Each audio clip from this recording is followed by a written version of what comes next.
We met that dude, Duke the jeweler, the night before. We was gambling. The next day, dude followed us to the concert. When we left out the concert, we under the garage. Dude went to his car by himself and walked down to the parking lot. Only way they could get their money back was however their money back. He said, but Lil Cam Wolf and Big Caprice are the three. I'm up, I got the next, and they passed the dice to each other, but they loaded, but they shooting against them up.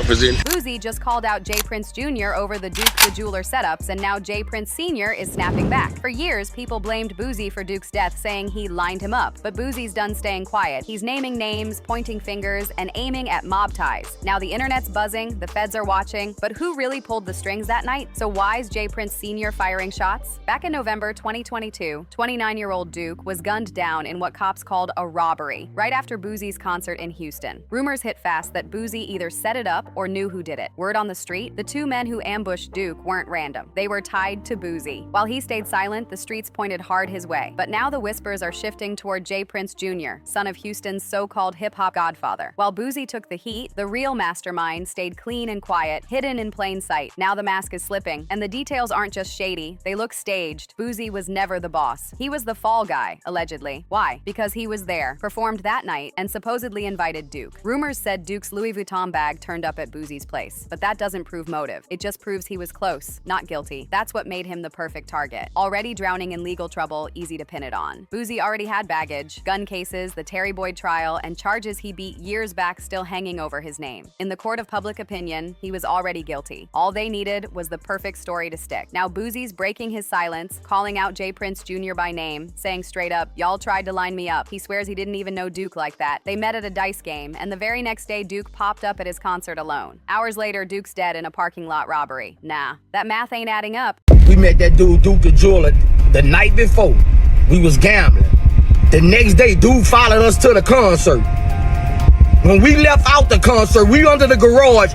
Dude went to his car by himself and walked down to the parking lot. Calling it what it is, a setup. And now people are finally listening, because Duke wasn't hit in Baton Rouge. He was killed in Houston, a city Boosie doesn't run. But guess who does? J Prince Jr. Even Houston locals are speaking out online. Boosie didn't do that. This ain't his city. One user wrote, "If you from Houston town, you know what happened. Boosie has nothing to do with it at all." Another put it bluntly, "Why would Boosie set up a robbery in a city he's not from? That's bold and disrespectful." People are saying the facts don't line up. Another user aimed straight at J Prince Jr., saying, "Boosie did not have anything to do with that man's death. Look at J Prince Jr." And here's the kicker. Guess who was sitting at that dice table too? J Prince Jr., the same man allegedly running Houston's check-in game with an iron grip. Sources claim if you're an artist, rapper, or influencer, you don't step into H-Town without tapping in with the princes. And Duke, he checked in, still ended up dead. That's not just shady, that's predatory. Because this check-in system ain't about safety, it's about power. Even Takeoff checked in and still got lined up. Big U's been running the same game out west, allegedly making artists check in, and if they don't, they get lined up.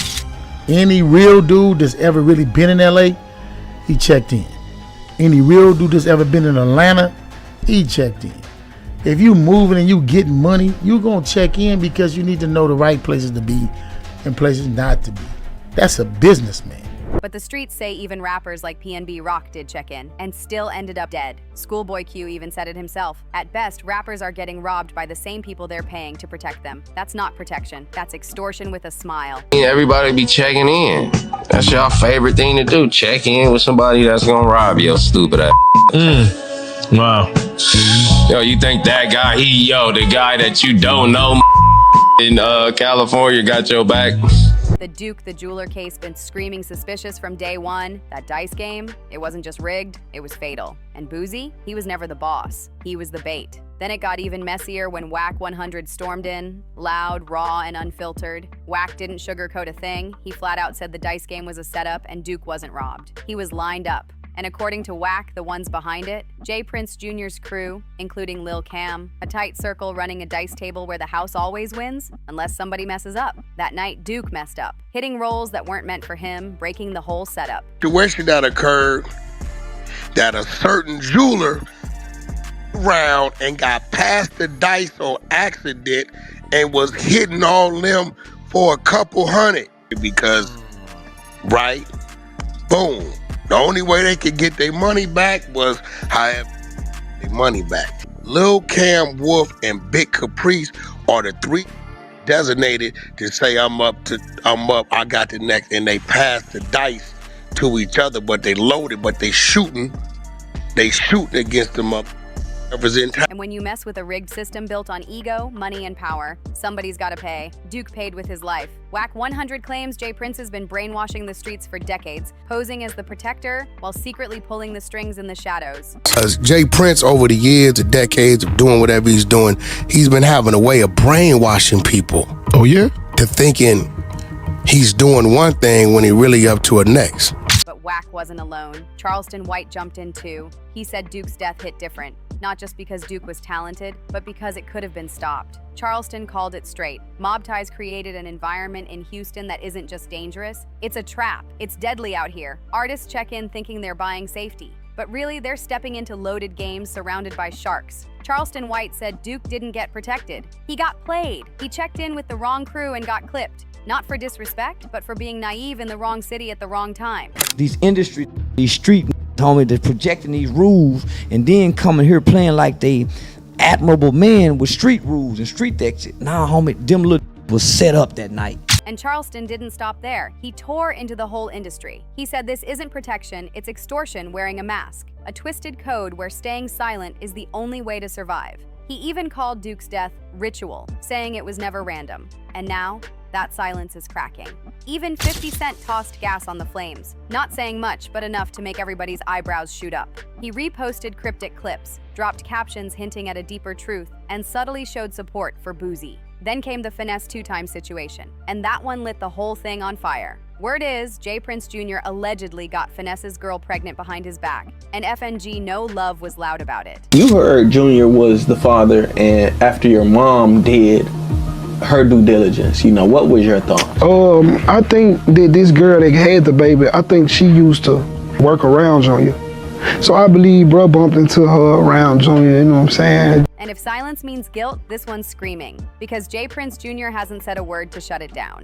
Finesse, who once praised mob ties, doesn't even say their name now. He straight ghosted them. What's left? Cold distance, awkward tension, loyalty gone, and fans are starting to see the cracks clear as day. From Takeoff's killing, to Boosie's public call-out, to Finesse's fallout. The same name keeps popping up in every headline, J. Prince Jr. The internet's losing it. The silence isn't holding anymore. It's looking like the empire built on fear is starting to crack wide open.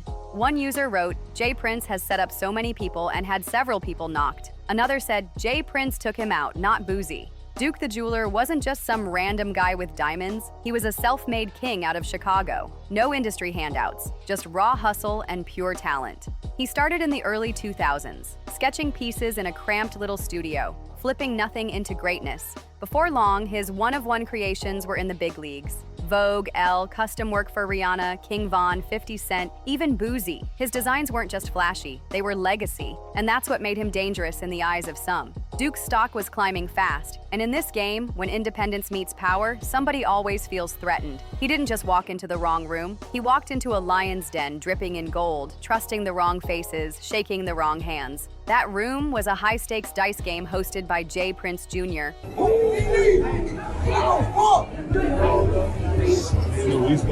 Man, Lord.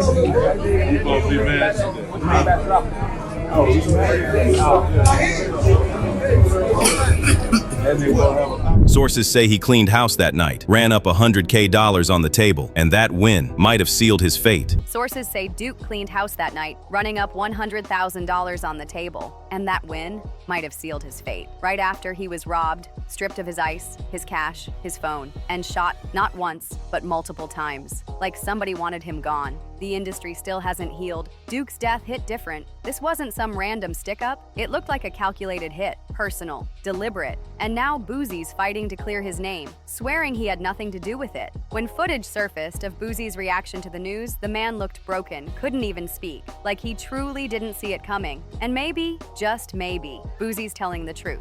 He was walking to his car or something, some dude tried to rob him. Some dudes tried to rob him. I had just met dude yesterday. We was in a garage. He must have walked outside to the parking lot. We was in the garage. We heard this.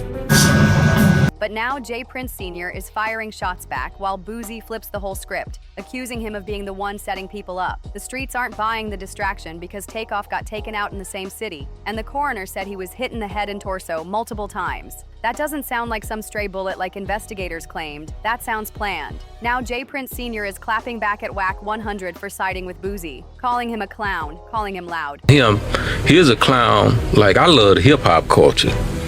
I'm in love with the hip-hop culture.